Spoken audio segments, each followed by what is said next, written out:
PMDB foi para o colégio eleitoral, e nós dizíamos que o colégio eleitoral era ilegal, ilegítimo, imoral, dava câncer, tinha não sei o quê, tinha biônico. Quando começou a votação, quando me chamaram, eu me retirei em protesto, me custou a carreira política.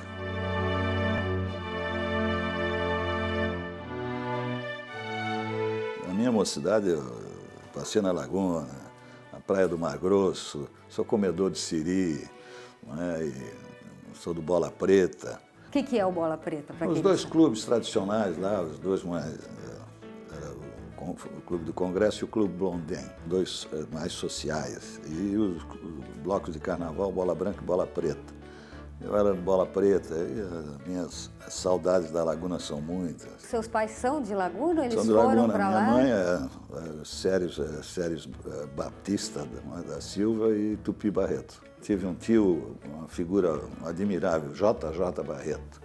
É uma figura muito conhecida em Florianópolis. E o exemplo dele de bonachão, de homem afetivo, desprendido, sabe, de bens materiais. Ele era quase um sacerdote da medicina. Com aquele consultório dele, atendia a pobreza toda. Aquilo me motivou muito e por isso acabei sendo levado para a medicina. Jaison Barreto estudou na Faculdade Nacional de Medicina no Rio de Janeiro, numa época de grande agitação política na então capital do país. Fervia, porque ali era o catete, ali estava o Getúlio, né? E ali estava a ditadura. Na época o senhor defendia o quê? Fui antigetulista, hoje eu tenho uma profunda admiração pelo Getúlio. Eu sou capaz de entender o papel que ele teve na história brasileira, não é? Mas na época nós éramos contra. Eu até me lembro um episódio que me marcou muito para o resto da vida. No dia, eu estava já morando na Glória, de repente eu vi o episódio do Getúlio. E eu tive a dimensão do fato político, que é uma coisa que deixa a gente, sabe, em estado de, sei lá, fica impactado. A morte do Getúlio, né, o suicídio, e o povo na rua levando para o Santos Dumont o corpo de Getúlio. E eu comecei a fazer uma autocrítica. Digo, mas quem está certo? Será que eu que estava lá a pedir a derrubada de Getúlio? Ou esse povo aí? Hoje até rememoro com tranquilidade, porque eu estava certo na minha avaliação, como estava certo Getúlio. Ele deu um exemplo que talvez muitos políticos do Brasil de hoje devessem respeitar e valorizar. Porque um homem que é capaz de, não é, desservido por um auxiliar seu, o Tenente Gregório, né, preferiu, entre a indignidade e a vergonha, se suicidar. Depois de formado, se especializou em oftalmologia e, aos 30 anos, decidiu voltar para Santa Catarina. Eu vim para trabalhar no consultório do Dr. Albino Zena, em Rio do Sul. Aí o destino, as coisas interferem. Uma enchente. Logo que o senhor chegou? Eu estava chegando do Rio de Janeiro e a enchente me tranca o caminho, eu entro para Brusque. Olha, tem um emprego em Brusque, tem um sindicato, é o Sindicato da Indústria e Fiação e Tecelagem de Brusque, que tem assistência médica e está contratando médicos. Eu digo, pô, vou para lá. E estava lá o doutor Chico da Lenha, que depois veio a ser vice-governador, um gaúcho, era médico do sindicato, doutor Vânio Colasso de Oliveira, de família ilustre, lá de Floripa, da Laguna, Vânio Colasso de Oliveira. Já eram médicos, nós éramos chamados de legião estrangeira, pelos médicos locais. E eu fico em Brusque, 1961. E o diabo junta, porque o Chico da Linha era gaúcho, era político do PTB.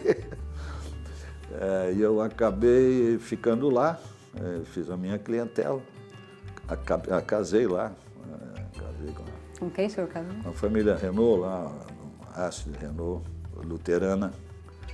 Né, e uma mulher admirável, que me aturou. Foi sua única esposa? Eu sou divorciado, né? Não, depois mulheres a gente sempre tem na vida, sempre uma de cada vez, sabe? Eu sempre fui muito correto. No meu enterro, as que estiverem vivas irão, porque eu sempre as respeitei, sempre foi um relacionamento muito digno. Esse defeito, esse pecado eu não tenho. A coisa ficou muito preta, prenderam muitos amigos meus e me alertaram, disse, Barreto, te arranca. E eu me arranquei de Fusca para o Porto de Santos.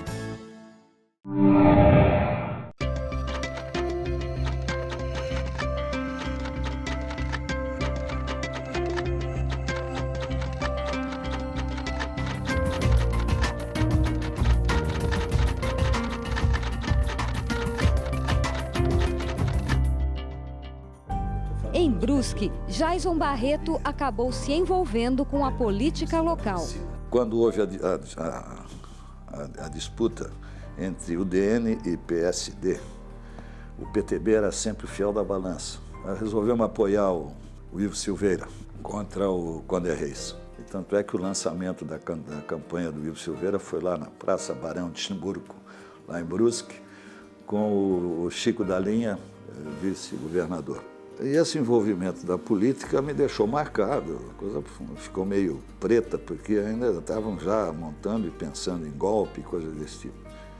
E a verdade é que eu casei, as circunstâncias são interessantes, porque eu casei dia 4 de abril de 1964. Não. Então, dia 1º, estoura a Revolução e aquela correria, e prisão, e o diabo a 4. A coisa ficou muito preta, prenderam muitos amigos meus e me alertaram, disse, Barreto, te arranca. E eu casei, uma festa muito bonita, um Brusque deve estar se lembrando até hoje, nos jardins das mansões do Otto Renault. E eu me arranquei de Fusca para o Porto de Santos e peguei o navio Eugênio C, né, com a dona Astrid, assustada, e fomos 9 dias, 10 que nós levamos até o Porto de Gênova, e eu fui para a Espanha. Rapidamente instalado numa pensão de um comunista, porque eu tinha bastante ligações com o Partidão, para fazer um curso no Instituto Barraquer. Aliás, eu fiz um excelente curso lá. Esse instituto era? Era de oftalmologia, lá em Barcelona. Fiquei 1 ano e pouco. Já vim para cá, ajudei a fundar o MDB e já saí candidato a deputado estadual aqui. Isso era que ano? 66, primeira eleição. Eu não me elegi, fiz 5.000 e poucos votos e tal, mas fiquei honrado, orgulhoso disso. Cumpri com o meu dever. Saí de Brusque, fui para Blumenau, lá perdi a eleição. Aliás, eu já estava em Blumenau, abri meu consultório lá, comecei a mobilizar os oftalmologistas do estado de Santa Catarina. Fundamos o departamento de oftalmologia da Associação Catarinense. Fizemos uma greve, porque os médicos, de repente, passaram a ser serviçais das grandes empresas, né? O serviço médico era feito pelos sindicatos, pelos donos das empresas. Eles contratavam um médico, né? E isso deixava a classe trabalhadora submissa à visão patronal, sabe? Pagava o preço, impunham preços e coisas desse tipo de coisa, também me deixava indignado. Isso foi que ano mesmo? Em 1967, 68, por aí. Veio aí 5, caçaram todo mundo, né? Limparam a área, tiraram todos, e eu estava lá quieto, lá ganhando a minha vida, embora trabalhando sorrateiramente, pregando sempre contra o governo. E aí apareceu, na falta do sol, não sobrou ninguém. Veio, se eu não me engano, Saulo Ramos, que era do MDB, apareceu por lá e disse, pois é, temos que lançar um candidato a deputado federal. E eu acabei malucadamente aceitando. Fui candidato a deputado federal, apoiado pelo sul do estado. E eu, para surpresa minha, fui bem votado. Na época do PMDB, o mais votado, fiz uns 49 mil votos. E aí começou a minha carreira política. Logo em seguida, teve uma eleição em 72, que é um episódio bem interessante, porque eu fui obrigado a correr para prefeito. Minha tarefa, eu chegar de Brasília, era ir... Eu conheço todos os turnos das fábricas de Blumenau. Geralmente mudava turno às 2 da manhã, o Barreto estava lá na frente, e às 6 horas. E eu fiz também 5.000 e poucos votos. Foi uma vergonha. Após a derrota em Blumenau, dá continuidade à carreira parlamentar em Brasília como deputado federal. Em 74 me reelegi, mas fui presidente da Comissão de Saúde, tenho uma longa tarefa ali. Fiz o primeiro simpósio nacional de assistência médica previdenciária, onde, mesmo no regime autoritário, nós conseguimos reunir a classe médica, a classe trabalhadora, a previdência social, todos. Trouxemos os modelos de assistência médica no mundo inteiro. Na Inglaterra, o modelo alemão, nós trouxemos, por incrível que pareça, pode parecer ridículo, fora de propósito, do Iraque, entende? Mostrando os diversos modelos de assistência médica no mundo. Então, quando alguém fica dizendo, não, porque lá é assim, lá é assado, há 30 anos, faz 40 anos, meu Deus do céu, que a gente se debruçou sobre isso. Fizemos o primeiro simpósio na Câmara e o segundo simpósio já em 82, 81 no Senado.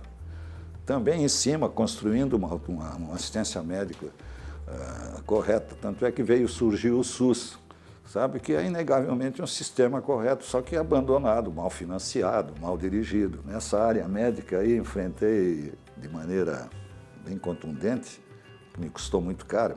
Nós denunciamos a indústria farmacêutica estrangeira, prestigiamos a SIC Pharma, que eram os laboratórios brasileiros que estavam tentando resistir àquela avalanche da indústria farmacêutica internacional, protegendo o laboratório catarinense de Joinville, sabe, o Gembala de Rio do Sul.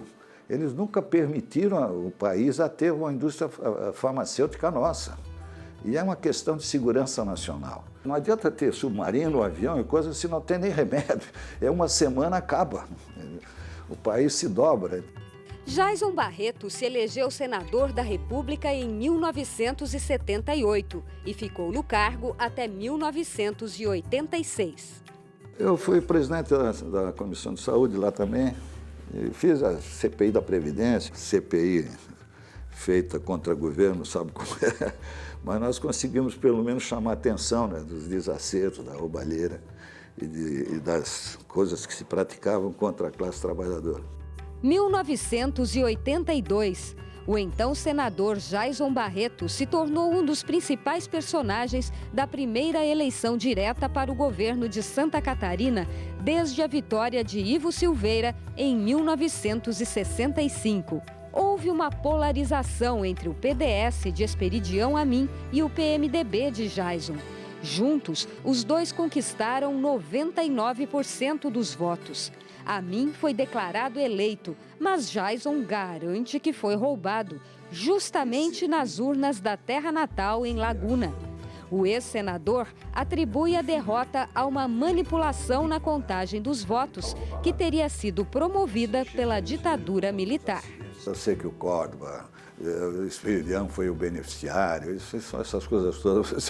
Eu tenho grandeza bastante para entender que quem roubou foi o SNI, né? Foi o mesmo golpe que deram lá no Proconsult, lá no Rio de Janeiro, roubaram do Brizola, como roubaram do Pedro Simon e roubaram do Marcos Freire em Pernambuco. Essa é uma história que precisa ser contada, né, para que o povo não se engane, porque aí penso, claro que roubaram fraudando voto formiguinha, essas coisas todas, mas o fundamental foi impedir que as oposições tivessem, sem falsa modéstia, uma estrutura ideológica capaz de derrubar e varrer o autoritarismo do país. Mas isso aí eu superei também, até porque a gente sabe, a Bíblia até ensina, que ninguém é profeta senão na sua terra, né? Essa passagem.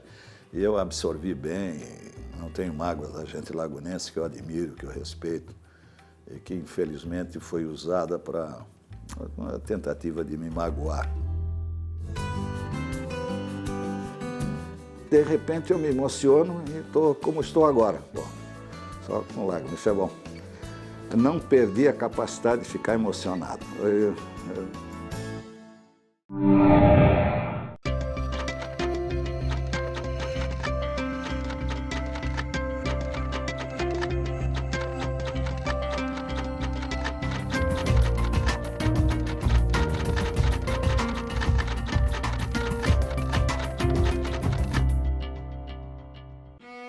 Apesar da derrota na eleição para governador de Santa Catarina, Jaison Barreto já tinha se firmado como um dos grandes nomes do PMDB. Continuou a atuação no Senado e fez parte do Grupo dos Autênticos. Nessa época, esse grupo fez a campanha das diretas. Houve uma mobilização espetacular na época. Depois, direta já não conseguimos aprovar a emenda do Dante Oliveira.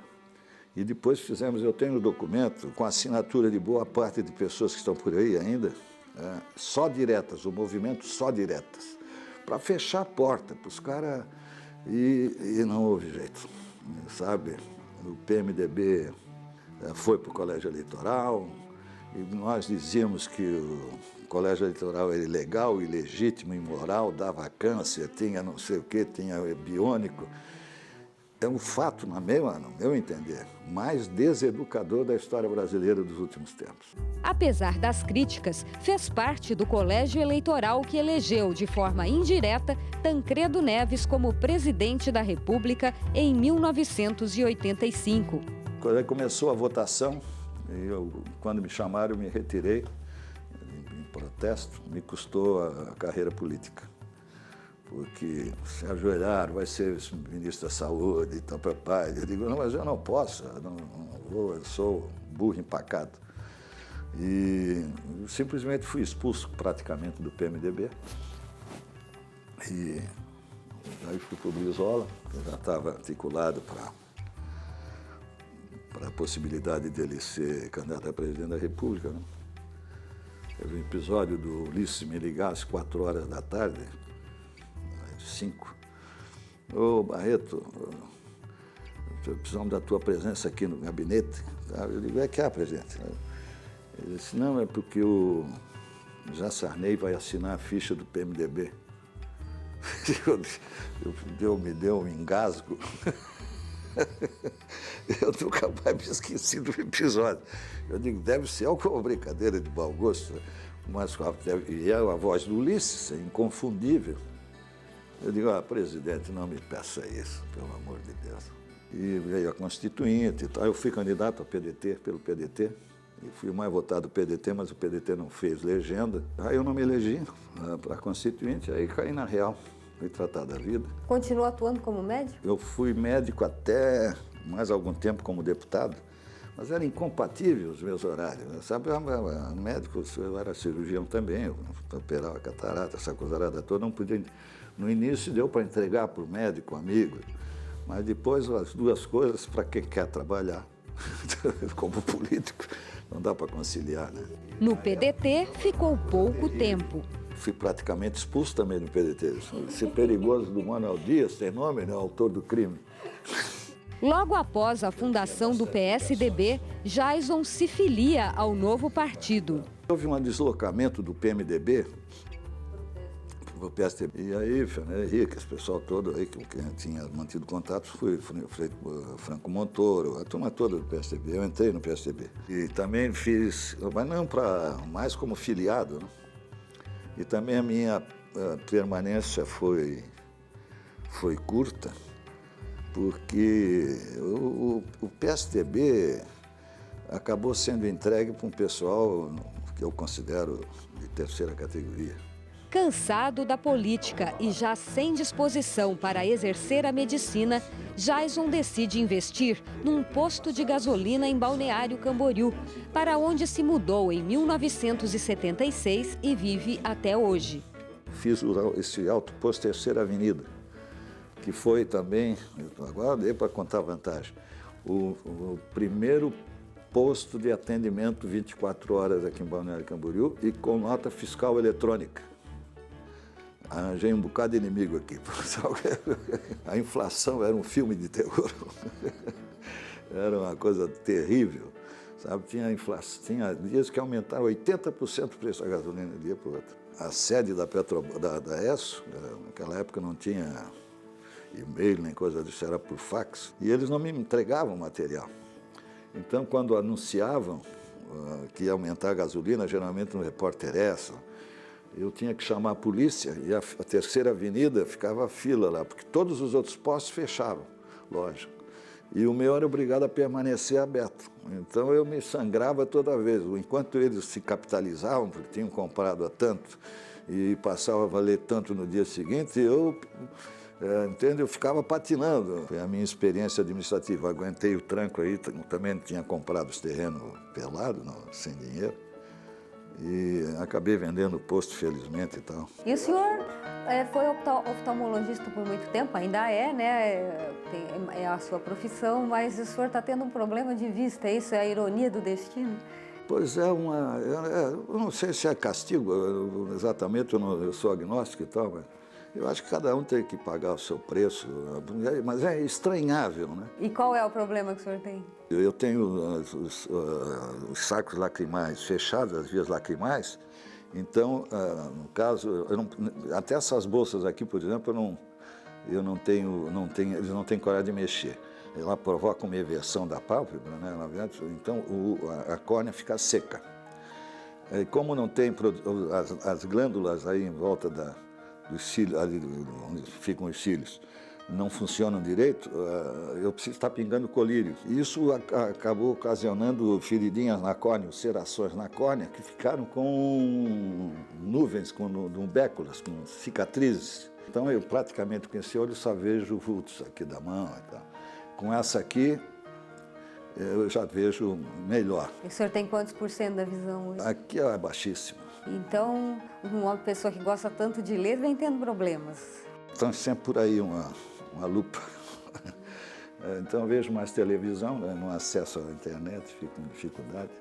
Mas tem a lupa para ajudar. Parece um castigo, porque na velhice, se o cara não puder ler, né? Então, eu me esforço muito para aceitar de bom humor, né? Não faço disso uma tragédia, mas é um problema sério a gente admitir, sabe? Essa coisa é um exercício diário. De alguma maneira, o ser humano se sente humilhado, sabe? Porque a gente fica dependente. E o senhor ainda tem algum outro passatempo ou gosta mais mesmo de bater papo com os amigos? Não, escrever minhas bobagens, né? Eu fico, não sei porquê, eu fico angustiado, depressivo, não durmo. Qualquer notícia, de repente eu ainda não desliguei o platinado, né, como se diz, então eu me angustio, depois, calma, eu disse, mas por que você está assim agitado? Por que não dorme mais um pouco? E o senhor sente falta, então, o senhor tem que emitir sua opinião sempre. E daí o senhor escreve e faz o quê? Gravo 4h30 da manhã, não durmo enquanto não gravar, depois me esqueço, às vezes jogo fora, então, a gravação, as fitinhas estão aí por cima. E quem escreve para o senhor? Aí no dia seguinte eu tenho que digitar. Para isso, conta com uma advogada contratada como assessora política. A Bruna, que ouve a gravação e digita, aí eu corrijo 2, 3 vezes, às vezes é porcaria, no meio da noite e tal, mas senão eu não consigo dormir. Eu sou um animal político, vicia mesmo. E daí o senhor faz o que com os textos? Publica? Publico, eu mando muito e-mail, dou muita entrevista. E o senhor manda os seus artigos para jornalistas também? Mando para o Sanga Blog, mando o Moacir Pereira. Então, quando a gente lê alguma coisa assinado por Jaison Barreto no jornal, a gente sabe que o senhor ficou pensando a noite inteira. E na sua vida, se o senhor quisesse, pudesse voltar um tempo atrás, o senhor mudaria alguma coisa? Eu confesso que não. Talvez eu devesse ter tido... A política é difícil conciliar, eu acho que é quase uma regra, a vida familiar. Não é?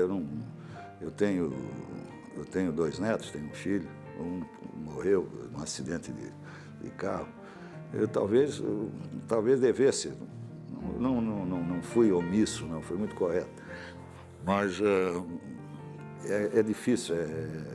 Se o outro lado não tiver também disposto, é difícil aturar um político. Não por safadeza, o político que se dedica, que não tem horário, que não tem coisa, que viaja, que está brigando, arranjando confusão, ainda mais no período da ditadura, que a gente não ia para casa, não sabia se voltava. Separei em 76, né? De maneira tranquila, sem maiores problemas. Ela fez bem, realmente não tinha condições de... Não gostava de política.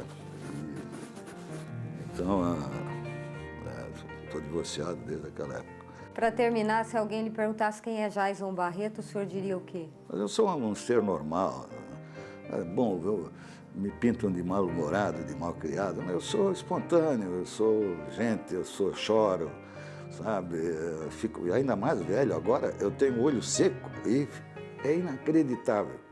Eu já até conversando com o doutor Eduardo, o médico lá de São Paulo, eu digo, por que eu choro quando acontece qualquer coisa aí? Ele não soube me explicar. E de repente eu me emociono e estou como estou agora, só com lágrimas, isso é bom. Não perdi a capacidade de ficar emocionado. É uma maneira de ser, eu vibro comigo mesmo, sabe? Eu tenho paixão pelas minhas ideias, e sou capaz, depois de velho, de ficar emocionado com o orgulho de vocês se deslocarem de lá para ouvir um velho decente aqui sonhando e acreditando. Muito obrigado para vocês todos.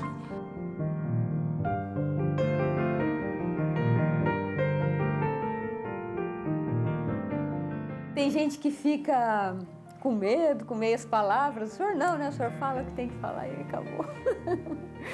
Eu acho natural, eu te confesso. Eu não saberia viver de outro jeito, não. Infelizmente, não. Às vezes me aconselham, eu ouço pouco. Mas é um desafio, porque, sei lá, eu acho que cada um nasce já com... Tem um DNA nas pessoas, não é? Eu sempre confio. Não adianta querer fugir do que é, né? Não, é interessante. Não adianta eu querer botar a culpa nos outros. Eu gosto de música, eu acho que eu puxei lá essa... não aprendi lá a ser boêmio no Rio de Janeiro. Eu gosto. O meu sonho é tocar piano, não sei. Tocar piano, um uísque em cima e falar... Isso é um sonho de consumo. Não aprendi a tocar piano, fiquei no tambor e eu vou e daqui a pouco estou eu contra o mundo. Não é contra o mundo, eu sou igual, eu gosto, tenho às vezes os defeitos e tal, só que eu vou num crescendo que de repente eu estou fazendo um comício, aí eu paro, fico envergonhado. Mas sabe que cada um tem um papel nesse mundo e o seu é de levantar polêmica, né? Sei lá, eu nem polemizo, eu não invento novidade, eu fico só em cima do óbvio.